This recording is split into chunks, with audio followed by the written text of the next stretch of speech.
Defending champion Warriors are looking to close out the Kings tonight at home in their first game of our doubleheader over on ESPN. After that one, we've got LeBron James and the Lakers trying to knock off the Grizzlies to clinch a playoff series at home for the first time since 2012. If both win, the Lakers and the Warriors would face one another in the next round. The Warriors and the Lakers head home tonight, a spot they both have excelled at this season.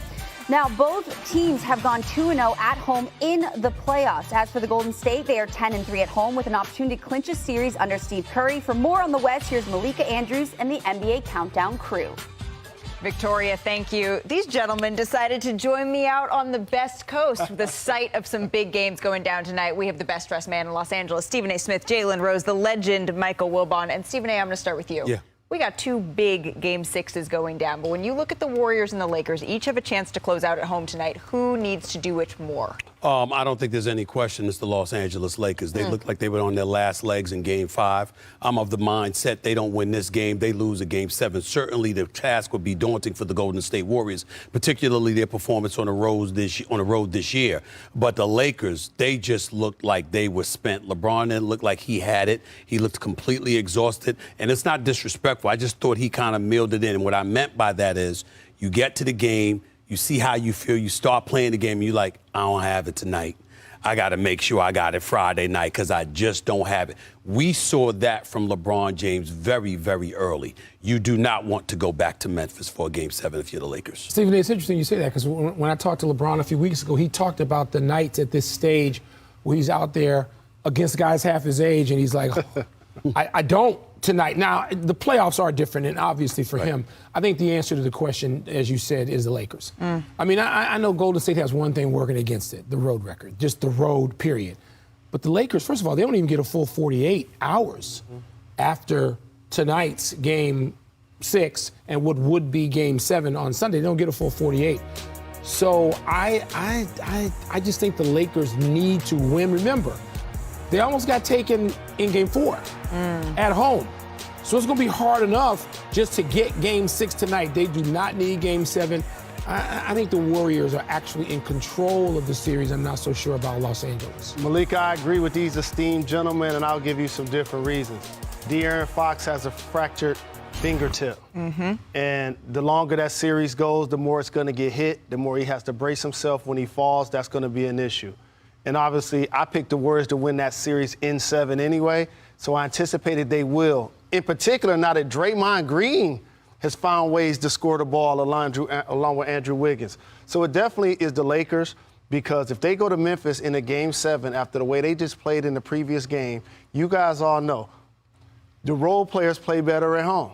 And then all of a sudden, Ja's playing well because he's a superstar. Desmond Bane led the team in scoring last game. But then you get Jaren Jackson scoring. Then you might get Dylan Brooks making shots, Xavier Tillman making plays. So it has to be the Lakers to get it done tonight. One of the things I paid attention to, I remember I was watching some old footage. You'd appreciate this, Wilbon and Jay.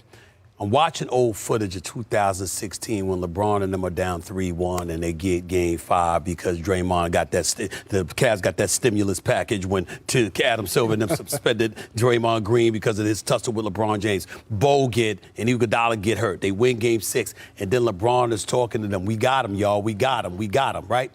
I'm looking at this with Memphis. They young, Adams is out, Clark is out, Ja hurt his hand and all this stuff. And they like, we here. All we got to do is win the night. We got these boys. Correct. Lakers got to win this game. Plus, you hear Desmond Bane guaranteeing that we're going back to Memphis for a Game 7. I don't want to pull a Chiney here and straddle the fence, gentlemen, but is it wrong to say both of them need to win?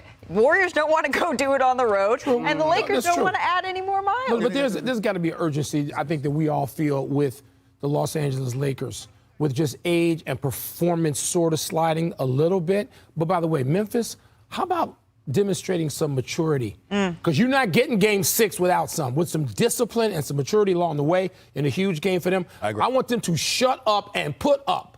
Let's see that from the Memphis Grizzlies. We have so much more to say on this game and beyond. We will be back with you later on SportsCenter, but for now, Victoria, we're sending it back to you.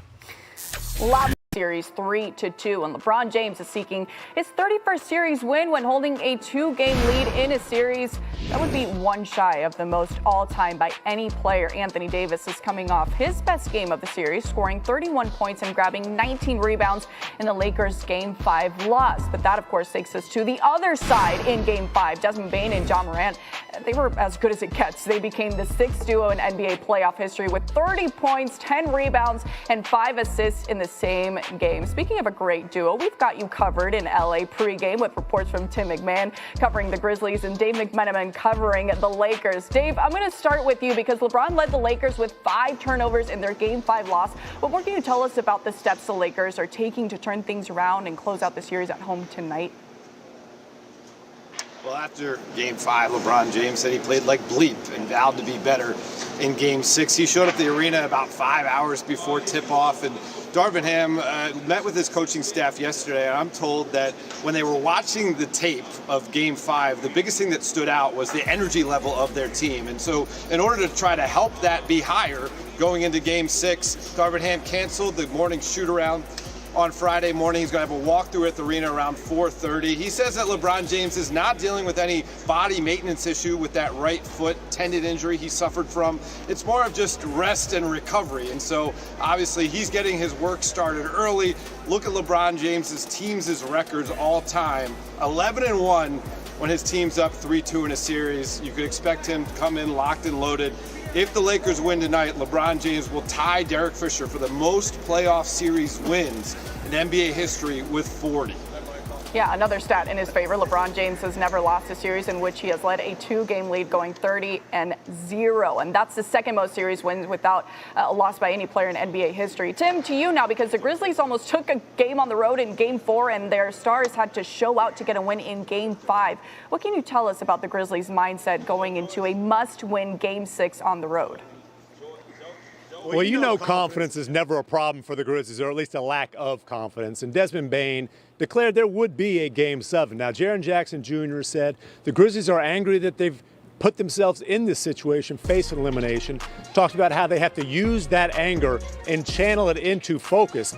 They lacked discipline in Game 4. You know, Desmond Bane blamed a lack of game plan discipline for allowing the OT forcing basket. So they really need to focus. This is a team that hasn't been able to do that on the road this year. 0-16 as road underdogs, including these last 2 games. Remains to be seen whether they will have Luke Kennard. Did not look good at shoot around with that injured shoulder. We did not see him take a shot or even so much as dribble a basketball. Yeah, you were talking about those road games. The Grizzlies are 13-36 all time in road playoff games and 5-12 in elimination games. Dave and Tim, great stuff as always. Thank you. Taking flight. Oh, set it with his chest. I've been doing this too long. I'm making no statements. He's been issued a flagrant foul penalty too and has been ejected from the game. Yeah, see you later. Fans making me a villain, the media making me a villain. That just creates a whole different persona on me. So now you think I intended to hit LeBron James in the nuts. I'm playing basketball, I'm a basketball player.